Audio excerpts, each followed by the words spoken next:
ಕಾಂತಾರ ನಟ ರಿಷಬ್ ಶೆಟ್ಟಿ ಇತ್ತೀಚೆಗೆ ನಡೆಸಿದ ಹರಕೆಯ ನೇಮೋತ್ಸವ ಇದೀಗ ವಿವಾದಕ್ಕೆ ಕಾರಣವಾಗಿದ್ದು, ನೇಮೋತ್ಸವದ ಸಂದರ್ಭ ದೈವ ನರ್ತಕರು ರಿಷಬ್ ಶೆಟ್ಟಿ ಮಡಿಲಲ್ಲಿ ಮಲಗಿದ್ದಕ್ಕೆ ಅಪಸ್ವರ ಕೇಳಿ ಬಂದಿದ್ದು ಸೋಷಿಯಲ್ ಮೀಡಿಯಾದಲ್ಲಿ ಭಾರಿ ಚರ್ಚೆಗೆ ಕಾರಣವಾಗಿದೆ.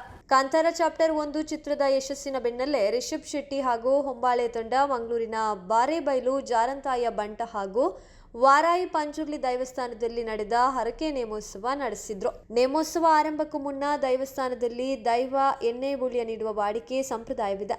ಈ ವೇಳೆ ದೈವ ನರ್ತಕರು ತುಳುನಾಡಿನ ದೈವಾರಾಧನೆ ಸಂಪ್ರದಾಯ ಮೀರಿ ವರ್ತಿಸಿರುವ ಬಗ್ಗೆ ಅಸಮಾಧಾನ ವ್ಯಕ್ತವಾಗಿದೆ. ಈ ವೇಳೆ ದೈವ ನರ್ತಕ ರಿಷಬ್ ಕಾಲ ಮೇಲೆ ಮಲಗಿದ್ರು. ಕೋಲದ ವೇಳೆ ದೈವ ನರ್ತಕ ರಿಷಬ್ ಜೊತೆಗೆ ವರ್ತಿಸಿದ ರೀತಿ ವಿರುದ್ಧ ಟೀಕೆ ವ್ಯಕ್ತವಾಗಿದೆ.